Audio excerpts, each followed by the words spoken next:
Misalnya, ya Allah, aku pengen dakwah, boleh nggak sih aku pengen doa kepada engkau? Allah bilang enggak, aku nggak nanya apapun. Fa idza salaki ibadiani, ini korib, aku dekat, aku di sini. Nah, artinya korib itu juga adalah artinya kamu nggak perlu keras ketika berdoa. Kan gitu kan ya. Maka di dalam Al-Qur'an juga Allah katakan ud'u rabbakum tadarruan wa khufyah. Apa namanya?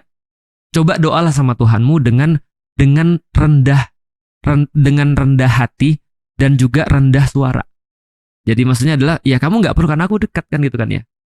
Kamu tinggal ngomong aja, Allah udah tahu kok. Maksudnya ketika kamu ngeluh aja Allah sudah tahu, kayak tadi ya Allah cuma gitu aja. Itu Allah udah tahu. Kadang-kadang kita nggak sadar loh, banyakan doa-doa kita justru terkabul dengan cara-cara kayak gitu. Iya ya. Nah memang. Gimana dengan mana cara ngomongnya biar orang nggak tersinggung? Ya gimana? Doa-doa yang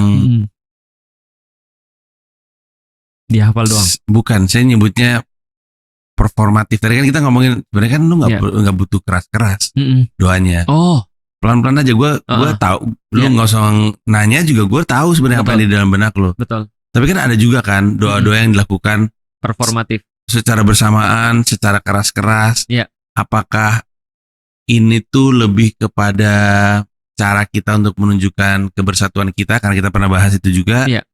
Apakah ada alasan lain kenapa jadi performatif gitu misalnya? Yeah. Apakah untuk apa istilahnya? Bukan mendakwahkan atau menyiarkan doa kita? Betul. Alasan apa? Kalau tahu Allah bilang pelan juga nggak apa-apa sih gitu. Ketika kayak gitu tuh dasarnya apa, Ustaz? Nah betul. Rasul pernah melakukan itu. Oh. Rasulullah itu ketika di perang itu berdoa yang semua sahabat tuh bisa dengar.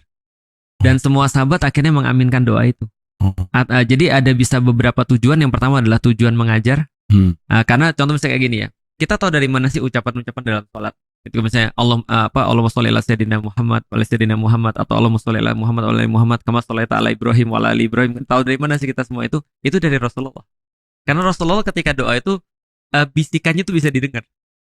Kalau enggak gimana kita tahu doanya kan gitu kan ya. Nah, maka Rasul juga ketika berdoa keras tuh ngajarin orang, ngasih tahu orang, itu adalah alasan yang pertama. Yang kedua benar Mas, syiar. Jadi itu bisa menggentarkan musuh, untuk syiar bagi orang luar tentang seperti ini loh orang-orang Islam bisa bersatu gitu kan ya. Nah jadi dua alasan ini menurutku cukup sih untuk ngasih tahu bahwasanya doa itu juga bisa dikeraskan.